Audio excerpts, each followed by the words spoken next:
Our next guest brought to you by the Arnold Palmer Design Whistler Golf Club. Off to an incredible start here in 2024. It's a magnificent property. It's an awesome golf course. The service is top-notch, and the views spectacular. Invite you to check it out, and remind group organizers of 12 or more, not too early to book those September, October corporate and buddy trips. Prime time's filling up fast. Just for reaching out and booking that trip, you, the organizer, you play for free. Tell us about your group, whistlergolf.com/groups. And we welcome in the national sports editor of the Daily Hive and its Offside Sports Vertical, Rob the Hockey Guy on Twitter, the one and only Rob Williams. How are you? I'm going to Whistler tomorrow. Are you? Attaboy. Yeah. What are you going to do in Whistler? I'm going to do some golfing. I wish I knew about this golf deal here. I would have brought 11 friends. Yeah, I know, exactly. Mm-hmm. Yeah, it's going to be a good time. We'll have some fun there. Yeah. If you want to play the Whistler Golf Club, do that. Rob, all right, we've got an in there. Start calling in some favors here. Right, exactly. Before we get going, and we're going to talk Archer Silovs here, we're going to talk Pettersson DeBrusque wingers, and we're going to talk Pettersson Miller and slotting lines here. Not to mention sushi races. We have a listener who week in, week out has been asking us to ask Rob Williams about the color of seats at Rogers Arena, right? This was supposed to be the summer, right, Rob? What can you tell us? The big summer about the color of seats at Rogers Arena? And I don't want to live in a world where you don't have an update on this. Oh God, you guys are putting me to shame here. I think you guys did something like this last year, and I felt shame because I didn't have an update for you, and I got to work and I brought something for you the next week. So I'll see what I can do for next week. I know J-Pat was doing some reporting on this when he was at Rogers Arena. Was it a couple of weeks ago? J-Pat, this is your beat. I understand. Yeah, no, but I know they were the last report is they were still all maroon, right? Like, so they got to get cracking here. Like, what have they got? They got like a month and a half to like replace all the seats at Rogers Arena. So yeah, it does seem a little bit suspect. You think if they announced that they were going to replace them all for next season, that we're supposed to be seeing all black seats next year, you'd think, like, how long does that take to do? They got to get cracking on this if it's going to happen. But they've been slow on renovations before, where they're supposed to have things done. And I think last season it started off as a bit of a mini construction site. 2 years ago, it was 2 years ago. Yeah, 2 years ago was horrible. Yeah, and of course the practice facility. We were going to know more there too. Anyways, okay, next week or soon, we need the seat up. This is your beat, Rob. I mean, I don't want to admonish you, but the market requires your reportage and your leadership on this file. I will be better. I will be better. Moving right along. Our poll question, and it's driven by a listener who said, "Well, why don't you guys ask this?" It's a good shout. Elias Pettersson and his $11.6 million salary. JT Miller. Who do you consider the Vancouver Canucks first line center? Well, I think in theory it's Elias Pettersson, and probably up to last season, Elias Pettersson's the answer. Last season it wasn't. It was JT Miller, and I think with everyone penciling in their line combinations, everyone's penciling in Brock Besser next to JT Miller. That's your best winger. I think that was your best center last year. So, until we see otherwise, I think it's JT Miller. But of course, we know the potential that Elias Pettersson has. It wouldn't surprise me if he came in next season and led the team in scoring, had a phenomenal bounce back year. With that, I don't think that would surprise any of us. And so so right now, I think when you're jotting down your line combinations, you jot down JT Miller first, and then you put down Pettersson on the second line. But let's see what next season has to offer, because I think it's in flux, certainly. Yeah, and staying with Pettersson, We assume DeBrusk is going to play on his left wing. Who do you want to see on the other wing? I think some of this depends on where does Pius Suter play next season. Is he third line center? Is he on the wing again with Miller and Besser? I think it probably makes sense for him to, if they can slide him into the 3C spot and play him there, and then that shifts some other things. Is Danton Heinen on your first line? Does Danton Heinen maybe fit on the Pettersson line and give a little bit more grit and sandpaper to Petey and DeBrusk? And we're assuming DeBrusk. Hopefully they have good chemistry together. You never know, though, right? But it does appear that they're going to start together. When I'm putting together my lines, I'm putting Nils Höglander there. I think that he showed some you keep a bit of that chemistry from last season. He seemed to play well with Pettersson. But talk about things that are in flux. I think there's a lot of different options that they can have there. And I think back to last year with Connor Garland, Dakota Joshua, Teddy Bluger. We never thought that those three would form a great trio, and they ended up having wonderful chemistry together. Right, and so you're okay with moving Suter into that spot and bumping Bluger down to fourth line center, is what I'm hearing, Rob. Yeah, I think Suter is. I think you're probably better off having Suter as your 3C. I think that's such an important position on a team, right? Like that.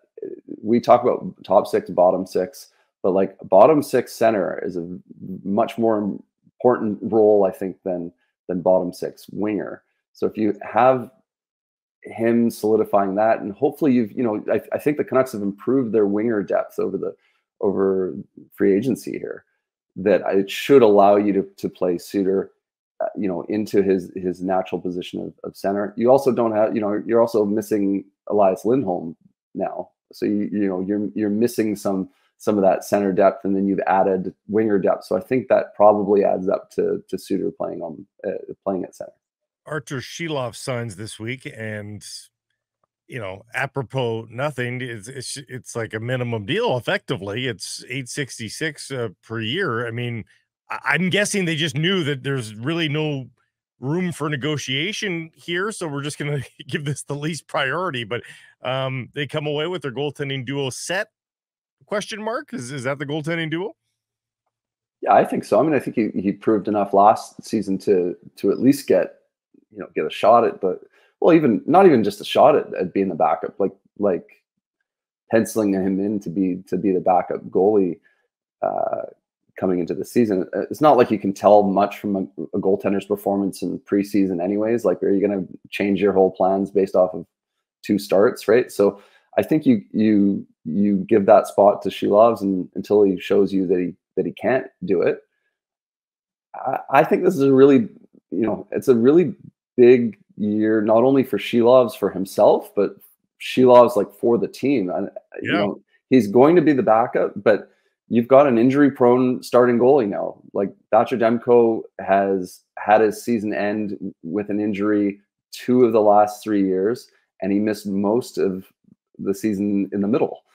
So you have to, at this point, guard against injury to Demko. You can't have him playing 60+ games. I think it's too risky.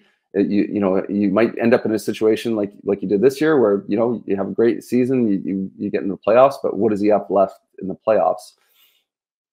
In saying that, we can't assume that the Canucks are just going to waltz into the postseason because they had one good year. So you're going to need if you're going to rest Demko, you can't be resting Demko and thinking, and having this huge drop off to Silovs. So Silovs, I think it's very important for Silovs to play well, particularly early on in the season, to get the confidence of Rick Tocchet and the team to be able to play him, to be able to rest Demko. I think it's going to be an interesting storyline to follow, because it's just the backup goalie, but I think it's actually especially really important for this team. well, we've seen this team have to make very hard decisions in goal in years gone by. Schneider v. Luongo, Markstrom and Demko. You know, they've got 2 years left on both of their deals, and there's no rush to make a deal this year. But you're right; it's an info gathering year on Silovs to know whether or not they've got another one of those scenarios where they have to decide: do we extend Demko? That's it, or do we move on to the Silovs era? And again, you're not making that move this year, but in 12 months you might be looking at that scenario. Long way to go for before I'm ready to anoint Silovs the next great Vancouver Canucks goaltender. But you're absolutely right. Like, this is, a lot can change in a year or two, right? Like, what did we think about Silovs coming into last season? I think some people had him being the backup, of course, until the late trade for Casey DeSmith. What is he now? Like, I mean, it's not like he lit the AHL on fire. So I'm not quite sure what to make of him yet in terms of, like, I think he's absolutely an NHL goaltender, but how good can he be? Goaltending's it's probably a bit of a fool's game to try to predict goaltending in the National Hockey League. No, you're absolutely right, Rob. No one is anointing him the Canucks' great goaltender just yet. That's a long road, but as Blake notes, it is a shorter pathway to the determination: is this the successor? Is this the new starting goaltender, the future starting goaltender? And Silovs, I think, is going to tell us a lot about that. Okay. One of the favorite traditions for Vancouverites in the summer is not just to go attend a Vancouver Canadians game at Nat Bailey Stadium, but to cheer on the most popular sushi race.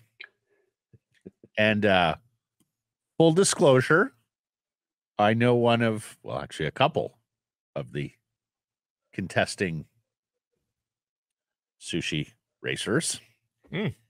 Secondly, I also know the backstory about how the sushi race came to be, but I understand you have sushi race tea, Rob Williams, and we'll be writing about this at the Daily Hive.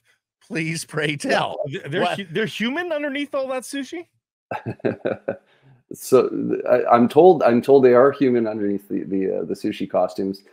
Yeah, I've got a story that's it's going to be published this morning on Daily Hive, all about the sushi races. This is a story I've been wanting to do for like 2 years, that I've been like saying, like, I got to write about the sushi races. Finally have done it. I spoke to the person who's in charge of the sushi races, who brings the sushi to the start line and says, ready, set, go. I also spoke to the original Chef Wasabi from back in 2008, and he kind of told me about how, and I've forgotten about all this, but like how the sushi races have actually evolved. It started off as like Chef Wasabi was like a WWE villain, and the race was completely rigged. So the one thing that I'm not sure that a lot of people know, like the sushi races apparently not rigged at all. Like it's a true race. And apparently there was a bookie that had a book on was taking bets and had a book on this at some point pre-pandemic. Haven't been able to fully confirm that, but that was a bit of an urban legend that I heard. You know what I love about our line of work here is that while the important stories, the stories that matter, like the sentence that came out of Rob Williams's mouth there, that this is a story I've been looking forward to doing for a number for a news reporter. That's about like government corruption. That's about, the justice system, whatever. For you, got to get to the bottom of the You know what? I believe this to be the most the sushi races are the most Instagrammed piece of Vancouver sports content. Like when the sushi racers go around the track, everyone gets their phone out. Everyone gets their phone out. I've been to games with hardcore sports fans. We've had company outings to with people that are much more casual sports fans, or not even really sports fans. they might have no interest in the game, but when the sushi racers step to the line, everyone jumps to attention. That is a moment of intensity and expectation, much like when two heavyweights come together in the center of the ring for the championship, much like the starting gate at the Kentucky Derby. Very exciting when the sushi racers get penned up down the first base line there, getting ready to explode out of the gate. Is it the Nationals that do the ex-presidents? Yes, the Nationals do the ex-presidents. I love that we have inanimate objects. Right. So here's the story on that.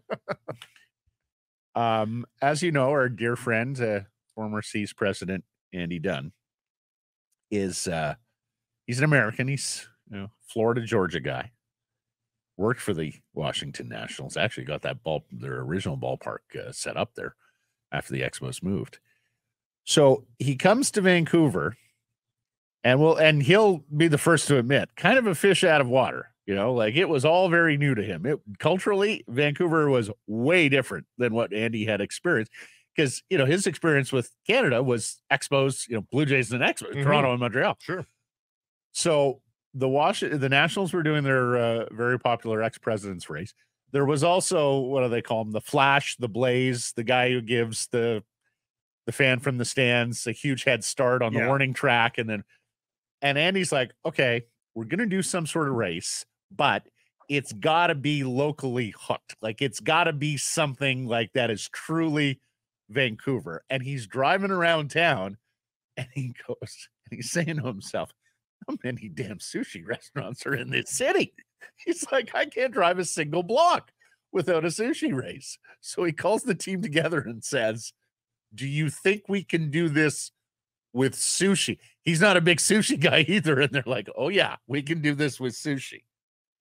And thus the tradition is born. And of course, Chef Wasabi never won for years, Rob.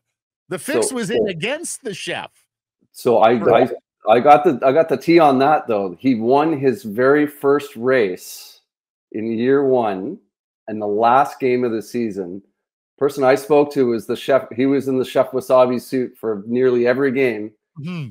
And last game of the season in 2008, they threw somebody else into the suit who seemingly didn't know what the shtick was, and he races around and wins the race. And apparently the crowd went wild. Yes. And that was Chef Wasabi's first win. If I'm not mistaken, I think our old friend Rob Fay might have done a press release on that. It was a big, and like the final day of the season, perfect, right? Like you waited all year, and now finally the chef with the breakthrough. The Washington Generals won a few games, believe it or not. So you never know when they do. Tweak the storyline. Are you familiar with the names of the other sushi racers? I didn't know they had other official names. Kapamaki. Oh, well, that's just the sushi roll, yeah. Miss BC roll. Miss BC roll, yeah. Okay. Sadaharu soy. Okay. Sadaharu. Yeah. Anyways. And chop and stick or the others. Chop and stick. Very good, Rob. Yeah. We were about to have an E&O there, and Rob Williams saved us. So he wasn't great off the start of this interview. He didn't have the seat color update, but boy, did he deliver with sushi racing. Where do you get the names? At the back. Are they announced? The Vancouver Canadians have some really smart, creative people working for them. No, but how do you have for many? But do they announce them at the start of the race? The names of all the contestants? Yeah, I believe you get so. Okay. Well, I mean, you get a play-by-play. You get a racetrack announcing. Right. Right. I'm always distracted. Yeah, Blake's like several beers deep when sushi races. I'm hosting usually, shaking hands. Oh my God. Yeah. Oh my God. Okay. Rob, this was awesome. That's the perfect summer hit, buddy. Sushi racing. Yep. And tea at the Nat. Seats next time. We will see you there this weekend, buddy. I'll get to work. Thanks, guys. Hey, everybody. If you're enjoying what you're seeing here, then follow along with Sekeres and Price on YouTube. I promise more content coming. The kids call it subscribe on YouTube. Well, how about liking it? Do that as well. Smash it right now.